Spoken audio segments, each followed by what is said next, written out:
Hey crypto bros, Pulsechain is around the corner. Finally, we've been waiting about 2 years in the making for this, and when you go to pulsechain.com website, it says that mainnet is closer than ever, guys. Richard basically tweeted saying that, look, it's going to be coming out in the next 7 days, and we are closer than ever. The cool thing about this is that now we have Zen. Zen has been driving a lot of scalability issues to many of these chains like Avalanche, Moonbeam, Phantom, even Polygon, guys. And even Moonbeam came out saying that, look, Zen has brought so much scalability issues that even 90% of the transactions that were occurring on Moonbeam layer were due to Zen. Zen is finding all the cracks in many of these layers. And is it going to find the cracks on Pulsechain? Is it going to bring user adoption to Pulsechain? And the cool thing about this is that Jack basically tweeted saying, look, everything is going to start off from fresh, meaning your C rank. You can actually participate and take yourself as a first mover. This is absolutely amazing, guys. Heads up, Zenians and Pulsans, if Pulsechain indeed launches soon, we will redeploy Zen and Zen NFTs with new contracts so people could compete with low C ranks and APEC NFTs again. Good for Zen, good for Pulsechain. This is absolutely amazing that we're bringing in a lot of scalability issues to a lot of these chains. Look, how are you going to bring in user adoption when you're having scalability issues? How can you handle all that load on Ethereum? We saw Ethereum have scalability issues. We saw Moonbeam have scalability issues. We saw Avalanche have scalability issues due to Zen and bringing in user adoption. And a lot of these chains said, you know what? You're bringing in so much problems and so much scalability. We're going to take out Zen out of our ecosystem. So at some point, it's showing that some of these layers are actually centralized at some point. But what we're going to see is that Zen is going to drive a lot of user adoption to Pulsechain, and this is going to be absolutely amazing. What you want to do, guys, is you want to prepare yourself overall. You want to go to pulsechain.com website. You want to grab the settings to input into your MetaMask. Once you do that, you're basically interacting with the ecosystem. You can also go to zen.network, guys. You can click on Pulsechain testnet v4. This eventually will change to the mainnet. And when you click on this, what's going to actually happen, it's going to come up with a pop-up just like this, where it's going to ask you to put in the Pulsechain settings automatically. So Zen is automatically bringing in user adoption by inputting the settings for you into MetaMask so that you can actually interact with the ecosystem. You want to prepare yourself overall for this because it's going to be a fast-moving environment overall. However, apply risk management. Understand this is a long-term game. However, you want to be a first mover into things like Pulsechain, Zen, because if you're not minting on these other chains, guys, you're going to be left behind. The whole point of Zen is that you're participating, okay? It rewards participation. The whole ecosystem is rewarded by participation, not by purchasing some Zen and just sitting. You actually have to mint. Instead of purchasing, you can pay the gas fee to onboard yourself and start participating into Pulsechain, guys. So we're going to see how low these fees are. And once all this activity happens and all these transactions, let's see how scalable, again, Pulsechain can be. We're moving the whole Ethereum state. So that means you're going to get copies of all the coins that you have that are ERC20 onto Pulsechain, guys. It's never been done before. Absolutely amazing what Richard has been doing. So very, very cool stuff. Moving on, we're seeing the United States again continue. They're continuing not to take a stance in terms of the regulatory framework. They're playing around saying we're not going to state which ones are security and what is defined as a security, guys. And we're seeing big companies, big exchanges like Coinbase come out and saying, look, we're tired of this. We're going to leave the United States and go to a country that is opening their arms in terms of regulation and have a regulatory framework already set in place. Why would you want to stay in a country that doesn't even state what is a security and what is defined by a security? How are you protecting the average investor? When Gary Gensler was asked what is a security and if Ethereum is a security, he played around the question.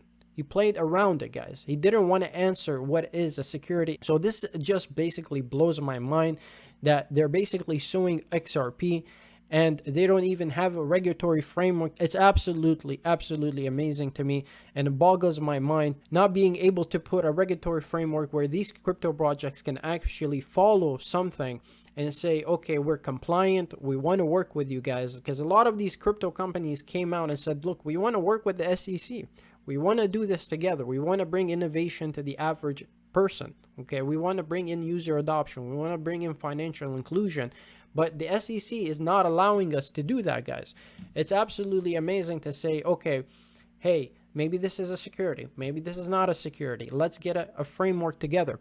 Why am I so bullish on BAB? Is because they are the standard of regulation. They are defining what regulatory framework is, especially what they're doing with their new layer chain that's going to be coming out.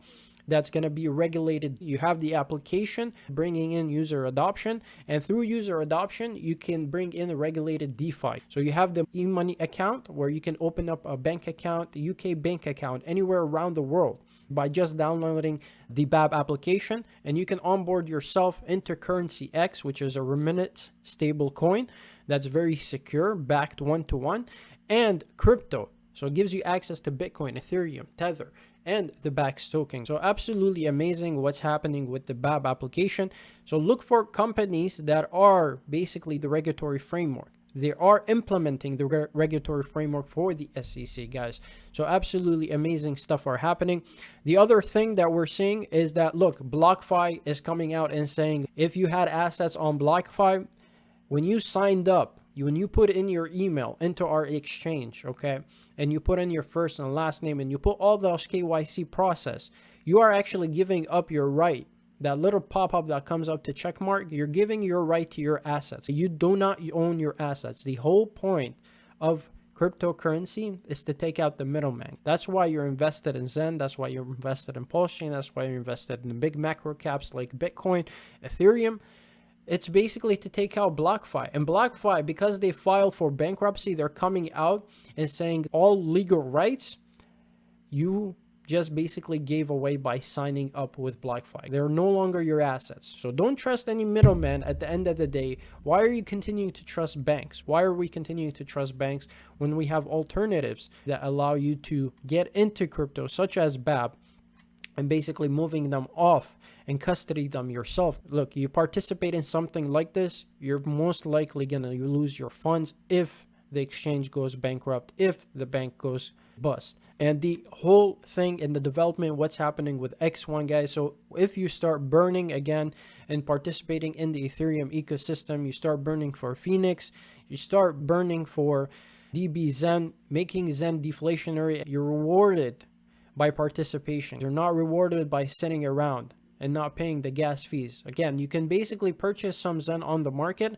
However, you're not rewarded for that. You're rewarded when you pay for the gas fee, you start minting some Zen, and you actually burn that. It's actually cheaper to be minting at this stage than actually going out and buying it, guys. And by burning that Zen, okay, and participating in these other projects, you get access to X1, the first immutable, decentralized layer 1 that will connect to Bitcoin blockchain. That is absolutely amazing, and what's going to be happening there, and how X1 is going to bring all these layers together so that it can bridge itself back to Bitcoin. Because we always had this issue where we're unable to connect with Bitcoin. We got to go back to the old grandpa in the building. We got to help him out. You know, we got to help him walk the street. And what's happening with BRC20s, and Grandpa has been doing these push-ups overall and getting himself prepared for BRC20s with Taproot. So X1 will be rewarded to those people who participate in the Zen ecosystem. So I urge you to participate early so you can get the airdrop for X1. Benjamin Cowman has been in the crypto space for a very, very long time, and he's a very, very smart guy, guys. So if you haven't followed him on Twitter, you can definitely do that. He says here in 2019, a lot of these meme coins folded. The market, it stuck out the little liquidity the altcoin market had left.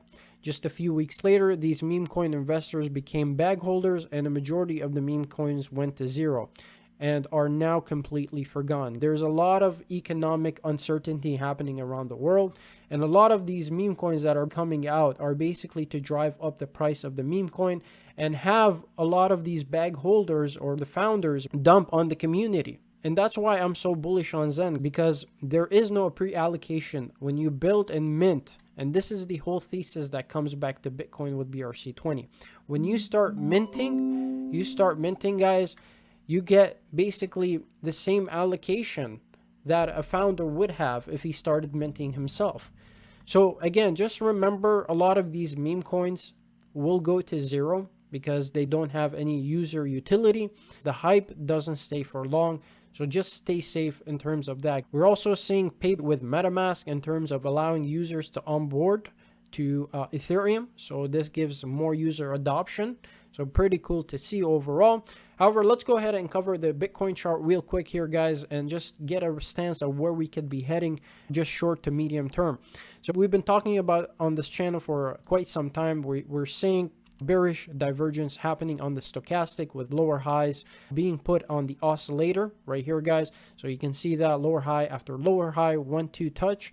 And that's going to continue to put downside pressure. Even if we were to come back to this stage, guys, on the oscillators, we're coming back to very low levels, resetting the stochastic.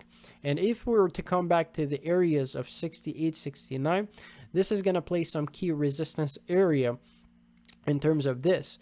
Now, where could we come to levels of where we were expecting overall? Now, Bitcoin did have a dip to $26,000 area. So very key support structure was broken here, guys. So I did not want to see, as long as we're below 27,200, downside pressure still remains. And as you can see here, our next key support structure comes in around the $25,000 area. We don't want to see this area be taken out by the bears. Next levels on the macro time, you're going to be coming back to retest that $20,000 area. So we want to keep this momentum going again. And I think a lot of liquidity is going to come back to Bitcoin. So we want to keep this area because there's a lot of confluence of support here that can hold us. This was acting as resistance at some point, right? Coming up to this area, getting rejected. Now, can we turn this into support? I think we can, right? We can turn this into support. Hopefully an area where we can actually bounce off of, get momentum, come back to that $30,000 area.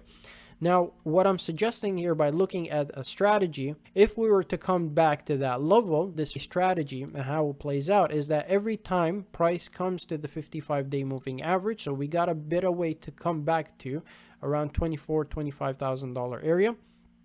So what we would see is that every time it touches the 55-day moving average, it essentially bounces. Now we can wick below it. However, we don't want to see a closure below the 55-day moving average. So what we want to see is that price action comes and tests the 55-day average.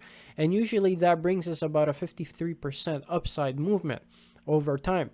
So what would a 53% upside movement look like if we were to come back and test that 55-day moving average? Well, around 49 to 50 would bring us around $37,000, which is lining up with a lot of confluence and resistance in this area. Psychological level around $39,000-$40,000 area. So very important overall. Also, shout out to Crown Crypto Cave, guys. If you haven't watched him on YouTube, he does a lot of strategies and analysis on Bitcoin.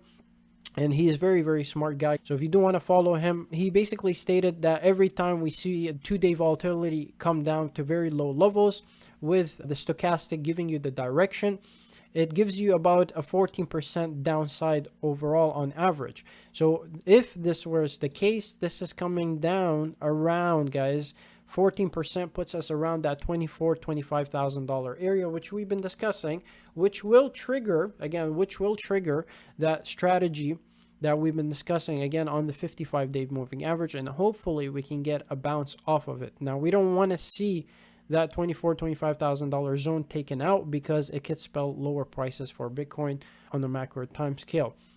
Anyways, guys, I'll leave you off with that. I hope you enjoyed this video. If you did, give it a thumbs up. Until next time, bros, as always, stay profitable.